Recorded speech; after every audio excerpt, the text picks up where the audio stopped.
Lonely millionaire CEO can't get a table on New Year's Eve. Then a single mom waves.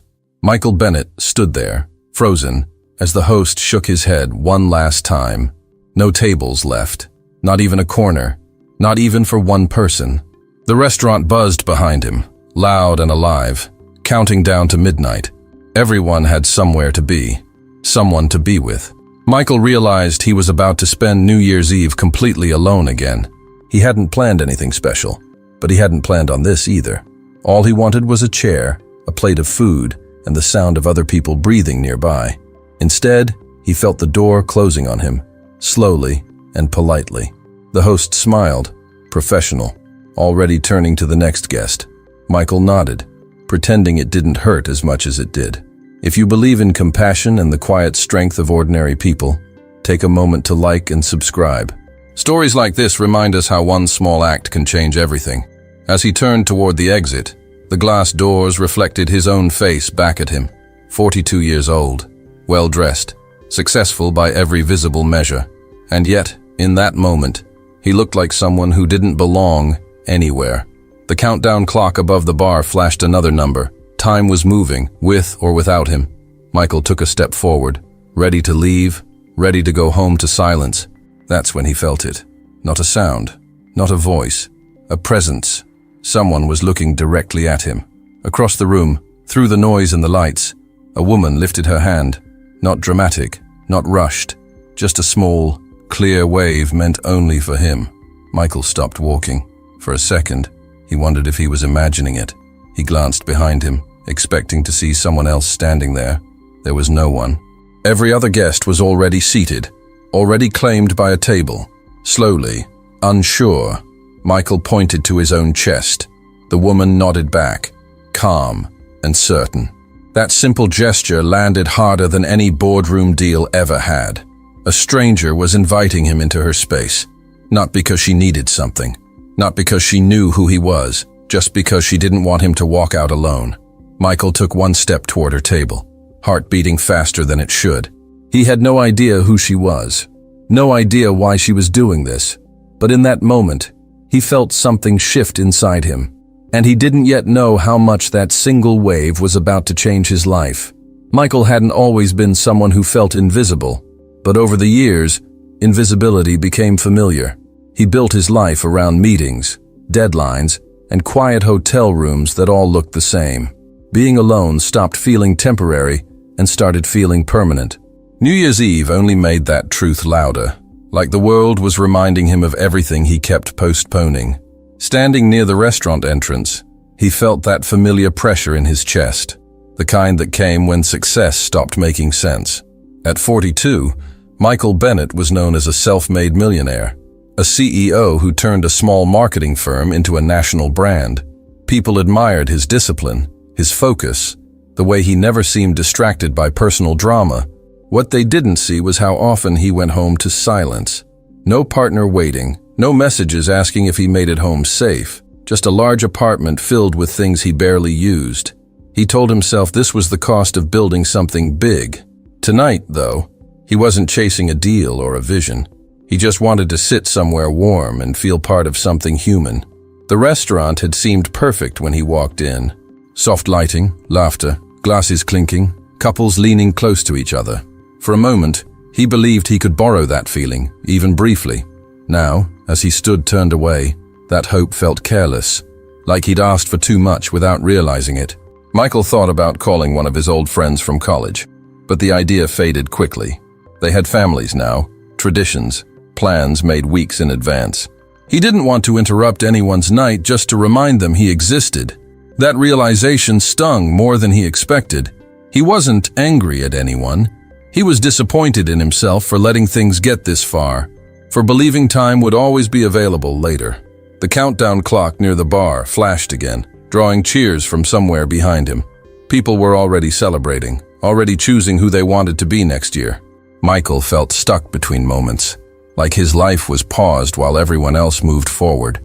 He wondered when he stopped making room for things that weren't work, when connection became optional instead of necessary. The answer felt uncomfortably close. As he stood there, he noticed how carefully he'd built his independence. No one relied on him emotionally, and he didn't rely on anyone either. It was efficient, predictable, and lonely in a way that crept up slowly. He told himself he preferred it this way, that fewer attachments meant fewer risks. But nights like this made that logic hard to defend, especially when the room behind him felt so full of life. Michael adjusted his jacket, preparing himself to walk back into the cold. He pictured his apartment, the quiet, the muted city lights outside his window. It was safe there, controlled, familiar, but the thought didn't comfort him the way it used to. For the first time in a long while, he hesitated. Something inside him resisted leaving just yet. He took a slow breath, unaware that the choice he was about to make had nothing to do with tables or reservations. It had everything to do with whether he was willing to let someone see him in this moment, vulnerable, unguarded, and quietly hoping not to be alone. And across the room, a woman was still watching him, waiting to see if he would turn back. The woman who waved at Michael didn't rush him, didn't call out, and didn't try to explain herself from across the room. She simply waited, her hand resting back on the table as if the invitation itself had already been made. Michael stood there for a second longer than necessary, feeling oddly exposed, like someone had just seen through a layer he usually kept hidden. He wasn't used to being noticed for no reason, especially not like this. His instinct was to decline politely and leave. As he walked closer, he noticed she wasn't alone. Sitting beside her were two children, both turned in their seats, watching him with open curiosity. The girl looked about 9, calm and observant, her posture careful in a way that suggested she understood more than she said. The boy, maybe 6, leaned forward with no hesitation, his expression bright and unguarded. They didn't look bored or distracted. They looked interested, as if this moment mattered to them too. The woman smiled when Michael reached the table, but it wasn't the kind of smile meant to impress. It was steady, grounded, and warm, in a way that felt rare. She introduced herself as Hannah Collins and gestured toward the empty chair. Her voice was gentle but confident, the voice of someone who made decisions every day and stood by them. She didn't ask where he was going or why he was leaving. She simply offered him space. That simplicity caught Michael off guard. Michael hesitated, glancing at the chair like it might disappear if he didn't decide quickly. He explained, almost apologetically, that he hadn't made a reservation and didn't want to intrude. Hannah waved the concern away without dismissing him. She said the night was already loud and crowded, and one more person wouldn't change that. What would change it, she added, was someone spending it alone when they didn't have to. Her words weren't dramatic. They were practical, like this was the most reasonable thing in the world. Before Michael could respond, the girl spoke up, her voice clear and sure. She said that everyone deserved company on New Year's Eve, even strangers. The boy nodded quickly, then added that if Michael didn't like sitting with them, he could leave whenever he wanted. No one would be mad. There was no pressure in his tone, just honesty. Michael felt something loosen inside his chest, something he didn't realize he'd been holding tight. He pulled out the chair and sat down, still unsure why he'd said yes so easily. The restaurant noise seemed to fade slightly, replaced by the sound of small movements, forks tapping plates, and the quiet rhythm of a shared table. Hannah introduced the children as Maya and Oliver, and they greeted him like this was the most natural thing that could have happened. Michael noticed how quickly the tension left his shoulders. He hadn't felt this calm in a long time. As the waiter returned, Hannah handed Michael a menu without making a point of it. No one stared at him or asked questions he wasn't ready to answer. He realized that for the first time that night, he wasn't trying to prove anything. He wasn't the CEO, he wasn't the man without a reservation. He was just someone sitting down to dinner, and that simple shift made him wonder what else in his life might change if he stayed a little longer. Michael didn't know it yet, but this was the moment everything quietly turned, not because of romance or coincidence, but because someone had chosen kindness without needing a reason. As he looked at the small family across from him, he felt a strange mix of gratitude and uncertainty. He sensed that accepting this invitation came with something deeper attached, and he had no idea how far that choice was about to take him. The first few minutes at the table were quieter than Michael expected. Not awkward, just careful. He noticed how Hannah kept an eye on the kids while still giving him her full attention, like she was used to balancing different worlds at once. Michael answered questions simply, saying he worked in business and traveled often, leaving out titles and numbers that usually defined him. No one pushed for details. That absence of curiosity felt oddly comforting, as if he'd been allowed to rest from himself. As the conversation unfolded, Michael became more aware of his own discomfort, not with them, but with his role at the table. He didn't know where to put his hands, when to speak, or how much space he was allowed to take. Every instinct he had was trained for control, not connection. Sitting there, he felt exposed in a way no boardroom had ever made him feel. He realized how little practice he had being present without an agenda. Hannah mentioned casually that she was a real estate agent, explaining her schedule in practical terms rather than ambition. She talked about open houses, late calls, and trying to make sure her kids felt secure even when work followed her home. There was no complaint in her voice, only honesty. Michael listened closely, struck by how grounded she seemed. She wasn't asking life to be easier. She was asking it to be real. The children talked freely, interrupting each other and correcting small details in their mother's stories. Maya spoke with careful confidence, while Oliver filled gaps with enthusiasm that made Michael smile without realizing it. He found himself reacting before thinking, nodding, laughing softly, engaging in ways that felt unfamiliar but welcome. The table didn't feel like a performance. It felt lived in. That scared him more than silence ever had. Michael noticed the way other diners glanced at their table, some smiling, others barely registering what was happening. From the outside, this probably looked ordinary, a small family sharing a meal. But inside him, something fragile was forming. He felt the weight of how alone he'd been without ever naming it. Sitting there made that truth impossible to ignore. He wasn't just a man without a table. He was a man without roots. When the waiter returned, Michael instinctively reached for his wallet, then stopped himself. Hannah ordered confidently, already knowing what the kids wanted. There was a rhythm to their interaction that made Michael feel like a guest in someone else's world. A welcome guest, but still an outsider. That realization stirred a quiet fear in him. What if he stayed too long? What if he started wanting something he didn't know how to hold? As plates arrived, Michael found himself eating slower than usual, paying attention to the sounds and movements around him. The clink of silverware, the low hum of conversation, Oliver's excitement over dessert options. These were small things, but they carried weight. They made the night feel anchored. Michael felt his chest tighten, not from sadness, but from a sense of loss he hadn't allowed himself to feel before. He realized that this table represented everything he'd avoided building: routine, noise, shared moments that didn't revolve around achievement. The vulnerability crept in quietly, making his success feel distant and irrelevant. For the first time that evening, Michael wondered what would happen when the night ended, whether this feeling would disappear as easily as it arrived, and whether he was ready to face what that might mean. Michael kept eating, listening, staying, but beneath his calm exterior, a deeper fear was taking shape. He sensed that this kindness wasn't temporary in the way he wanted it to be. It was opening something he'd sealed off a long time ago, and once opened, he wasn't sure he could close it again without consequence. As the dinner continued, Michael began to notice details he would normally overlook, small gestures that revealed more than words ever could. Hannah cut Oliver's food without interrupting her sentence, her movements automatic and practiced.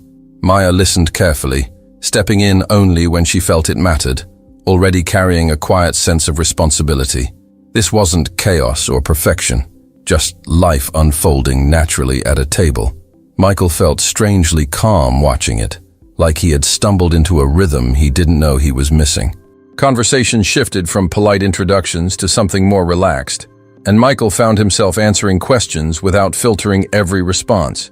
He talked about travel, about hotels that all looked the same, about how work filled time but not space. He avoided talking about money, not because he was hiding, but because it suddenly felt irrelevant. Hannah didn't push or pry, and that absence of pressure made him speak more freely than he expected. It felt safe to be ordinary here. At one point, Hannah asked if he lived nearby, and Michael hesitated before answering honestly that he lived alone. The word landed heavier than he intended, and he noticed how Maya looked up at him with curiosity rather than pity. Oliver asked if that meant Michael could watch whatever he wanted on TV, and the table laughed. The moment broke the tension gently, without dismissing it. Michael realized how rarely his vulnerability had been met with something so light.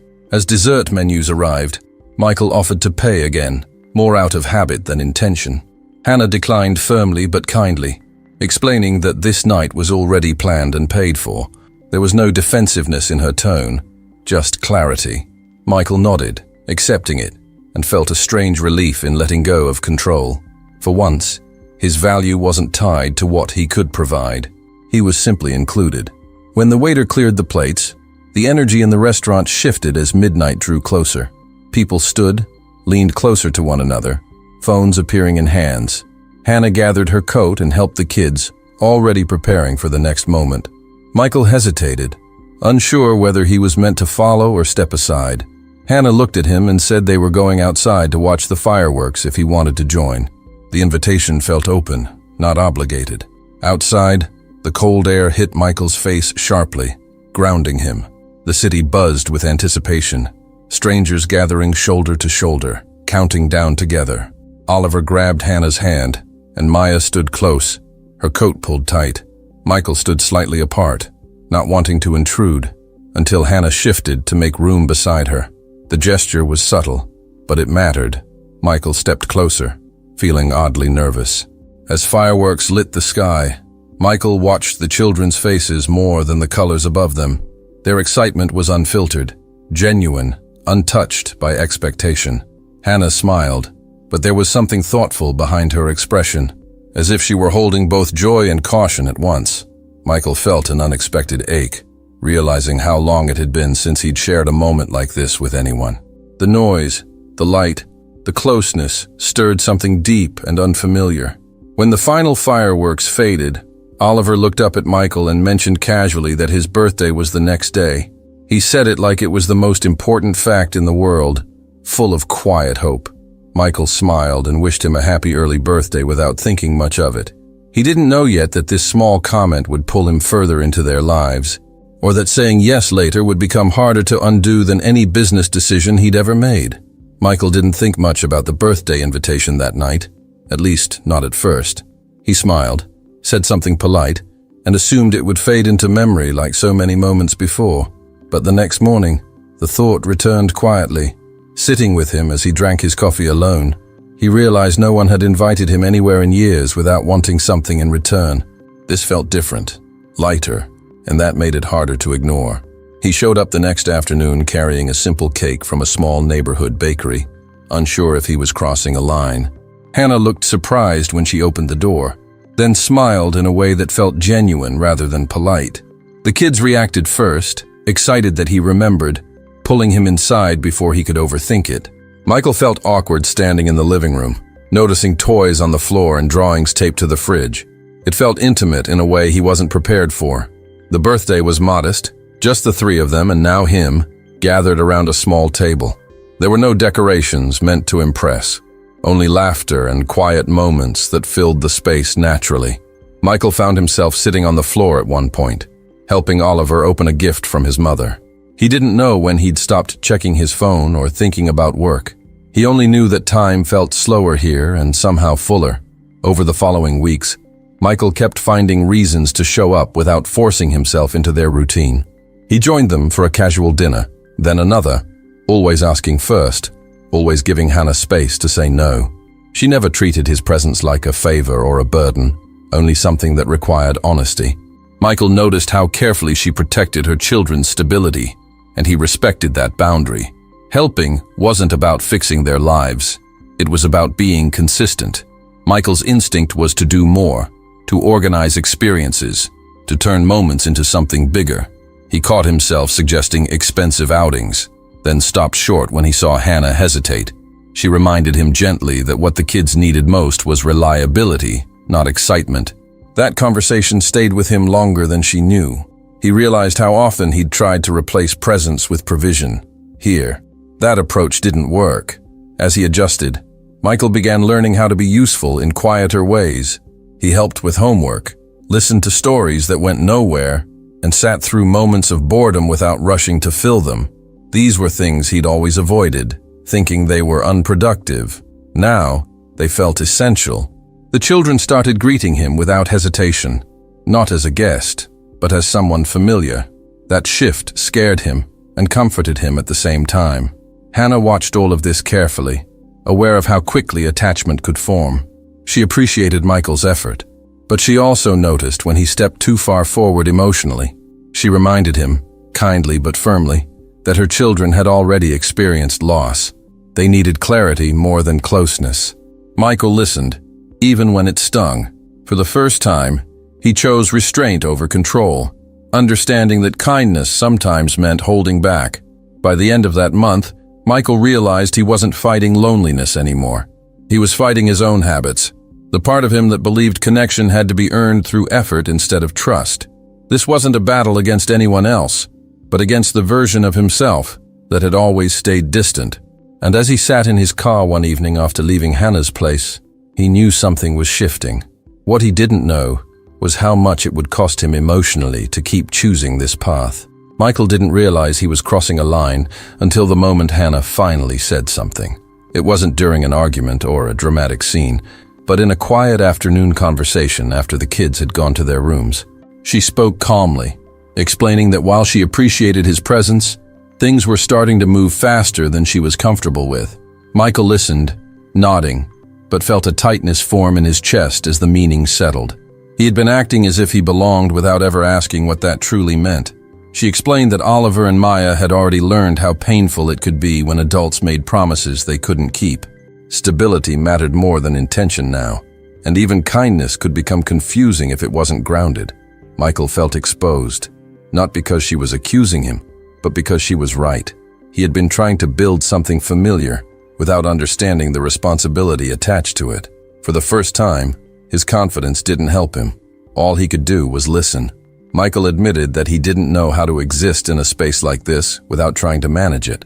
He said leadership had always meant direction and structure, but this was different. Hannah didn't interrupt him or reassure him. She simply acknowledged the honesty and said that growth didn't always feel comfortable. That sentence stayed with him, heavier than any professional feedback he'd ever received. He realized how rarely someone spoke to him without expectation. The conversation ended without a solution, just understanding. Michael left that evening feeling unsettled in a way he wasn't used to. The drive home felt longer than usual, the city quieter despite the traffic. For once, he didn't want to fill the silence with music or calls. He needed to sit with what he'd heard. The idea that kindness alone wasn't enough if it ignored boundaries changed how he saw everything he'd done so far. Over the next few days, Michael chose distance, not because he was hurt, but because he was trying to learn. He didn't show up unannounced or send constant messages. Instead, he waited. The restraint felt unnatural, almost painful, like resisting an instinct that had always guided him. He worried that stepping back might look like abandonment. At the same time, he knew staying without change would do more harm than good. Hannah noticed the shift immediately. She saw that Michael was respecting the space she'd asked for without disappearing entirely. That mattered more than words. She explained the change to the kids simply, saying Michael was busy and needed some time. Oliver accepted the answer easily, but Maya asked questions Hannah didn't fully answer. The uncertainty sat with Hannah longer than she expected, making her question whether she'd asked for too much. Michael spent those weeks reflecting on what he truly wanted. He had always thought family was something you built through provision and protection. Now he understood it required patience, humility, and the ability to stay even when you felt unsure. This realization wasn't dramatic or inspiring. It was uncomfortable and slow, and yet it felt more honest than anything he'd experienced before. By the time Michael reached out again, he wasn't asking to return to what they had. He was asking if there was space to start differently. He didn't promise change or offer explanations. He simply said he was learning how to be present without taking over. Hannah read the message carefully, feeling both relief and caution. She didn't answer right away, because what came next would define whether this connection could survive on truth alone. When Michael returned to Hannah's life, he did so with a different posture, quieter and more deliberate, as if he finally understood that presence was not something you claimed, but something you earned over time. He didn't arrive with plans or suggestions, only a willingness to listen and adapt. Hannah noticed the change immediately, not because he explained himself, but because he stopped trying to anticipate needs before they were spoken. That shift softened something in her that had been tense for weeks. Still, she remained cautious, aware of how easily good intentions could slip back into old patterns. The kids responded first, greeting Michael with warmth but less expectation than before. Oliver talked freely about school and small victories, while Maya observed more closely, measuring consistency rather than excitement.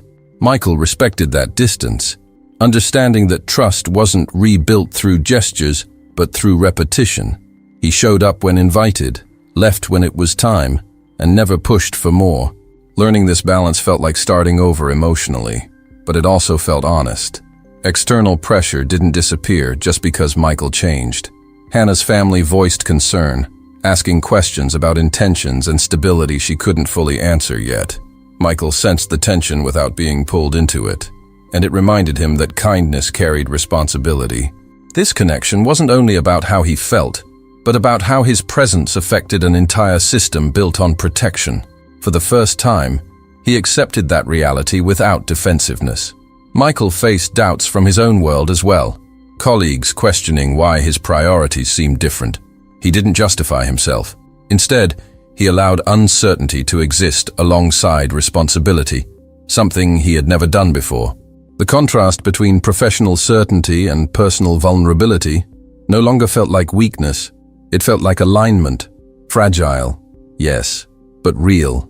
Hannah began to see Michael not as someone trying to fill a role, but as someone learning how to stand beside her without replacing anything. She opened up slowly, sharing exhaustion, fear, and the weight of carrying everything alone. Michael listened without offering solutions, even when instinct told him to fix things. That restraint became an act of respect, and Hannah felt it deeply. Weeks later, Hannah made a choice that surprised him. She introduced him to her younger sister, Rachel, not as an alternative or escape, but as honesty. Hannah knew she wasn't ready for romance, and she refused to keep Michael in emotional limbo. Rachel met him without shared history or expectation, and the introduction felt transparent rather than strategic. Michael agreed to meet Rachel without pressure, aware this wasn't a test. Their conversation was easy, shaped by curiosity rather than immediate connection. Hannah observed quietly, noticing how Michael showed up the same way regardless of outcome. That steadiness confirmed something important. He wasn't chasing belonging anymore. He was learning how to hold space without demanding it. Driving home that night, Michael understood that his life had expanded in an unexpected way. He hadn't lost Hannah or the children, and he hadn't gained a clear romantic answer either. What he gained was quieter and more durable, proof that connection didn't need exclusivity to be meaningful. Still, one unanswered question remained, waiting patiently to define what would come next. The turning point didn't arrive with a confrontation or a dramatic confession, but through something far quieter that carried more weight than any argument could. One afternoon, while helping Maya look for a missing notebook, Michael noticed a folded envelope tucked inside a kitchen drawer. Hannah saw it too and froze for a moment before explaining what it was. The letter had been written by the children's father years earlier, shortly before he passed away. It was meant for them, but Hannah had never felt ready to share it. Hannah explained that the letter wasn't about sadness or regret, but about presence, about staying even when fear made it hard. She admitted she had avoided opening it because she was afraid of what it might stir in the kids and in herself. Michael listened quietly, aware that this wasn't a moment for advice or reassurance. It was an invitation into something deeply personal. He understood that being trusted with this truth mattered more than any role he could play. When Hannah finally read the letter aloud, the room felt smaller and still, as if time had slowed to make space for every word. The letter spoke of love without ownership, of hoping the children would grow surrounded by people who chose them freely. There were no instructions, no expectations, just a wish that kindness would find them again in unexpected forms. Michael felt his chest tighten as he realized how closely those words mirrored the path they were already on. This wasn't coincidence, it was alignment. Maya listened intently, her expression serious, while Oliver asked simple questions that carried surprising depth. Michael didn't step in or take over the moment. He stayed where he was, grounded, allowing the children to process without interference. Hannah watched him carefully, noticing how he didn't try to replace anything or position himself as a solution. Instead, he honored what had come before. That choice shifted how she saw him in a way she hadn't expected. After the letter was folded and put away, Hannah spoke honestly about her fear of letting people stay. She admitted that protecting her children had sometimes meant keeping everyone at a distance, even those who meant well. Michael responded without urgency, saying he finally understood that staying wasn't about permanence, but about consistency and truth. He didn't promise a future or ask for reassurance. He simply said he was willing to keep showing up honestly, whatever that looked like. That conversation changed the emotional landscape between them. It reframed everything that had happened since New Year's Eve, turning a series of kind acts into something intentional and grounded. Michael realized he hadn't been invited into their lives by chance, but by choice. Hannah realized she didn't have to control every outcome to protect her children. The kindness that brought them together had matured into trust, and trust carried a different kind of responsibility. Later that evening, Hannah shared the story with her sister Rachel, explaining why she had introduced her to Michael in the first place. It wasn't about stepping aside or creating distance. It was about honesty, about letting each relationship exist on its own terms. Rachel understood, appreciating the clarity rather than feeling placed in the middle. Michael's presence hadn't divided the family. It had expanded it. As Michael left that night, he felt a calm he hadn't experienced before, one rooted not in certainty but in acceptance. He understood that he wasn't filling a gap left by someone else, and he wasn't waiting to be chosen in a traditional sense. He was already part of something real, something shaped by intention rather than fear. And yet, the story wasn't finished. One final choice still waited ahead, quiet and unresolved, ready to define what came next.